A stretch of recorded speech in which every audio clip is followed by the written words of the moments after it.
السلام علیکم ناظرین، ویلکم ٹو پاک حق ٹی وی۔ ناظرین، اس ویڈیو میں آپ کو نہایت افسوسناک خبر بتانے والا ہوں کہ ایک مشہور نعت خواں قاری ماجد علی نقش بندی چراغوی وفات پا چکے ہیں۔ ناظرین، اس ویڈیو میں آپ کو یہ سارا کچھ بتاؤں گا کہ ایسی کیا وجہ بنی جو یہ عظیم شخص کم عمر میں ہی وفات پا گئے۔ ناظرین، آپ ویڈیو پوری دیکھیے گا، ویڈیو سکپ مت کریے گا تاکہ آپ کسی بھی انفارمیشن سے محروم نہ رہ سکیں۔ اور ویڈیو شروع کرنے سے پہلے ایک بات بتا دوں، اگر آپ میرے چینل پر نئے ہیں تو آپ میرے چینل سبسکرائب کر لیجئے اور بیل آئیکن لازمی دبائیے تاکہ آپ ہر آنے والی ویڈیو کے لیے نوٹیفائڈ رہیں۔ چلیں شروع کرتے ہیں۔ ناظرین، قاری ماجد علی کا تعلق پاکستان کے شہر سائیوال سے تھا۔ قاری ماجد علی کافی دنوں سے ایک بیماری میں مبتلا تھے، اس لیے وہ ہسپتال میں داخل تھے۔ بیماری کے دوران انہوں نے اپنا ایک آخری پیغام بھی جاری کیا جو کورونا کی وبا کے لیے تھا۔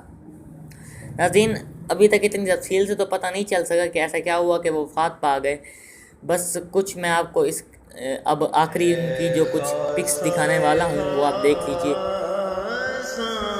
تو ناظرین، یہ وہ پکس تھی جو میں نے آپ کو دکھائیں۔ اب یہ ویڈیو یہیں پہ ختم ہوتی ہے۔ اگر آپ کو ویڈیو اچھی لگی تو آپ ویڈیو کو لائک کر دیجیے گا، اور اگر آپ چاہتے ہیں دوسری لوگ بھی اس انفارمیشن کو جانیں تو میری ویڈیو کو جتنا ہو سکے شیئر کریں۔ اور اگر آپ کے دماغ میں کوئی ایسا ٹاپک آتا ہے آپ کہتے ہیں میں اس پر ویڈیو بناؤں تو مجھے کمنٹ میں بتا دیجیے، میں انشاءاللہ ضرور ویڈیو بناؤں گا۔ تھینکس۔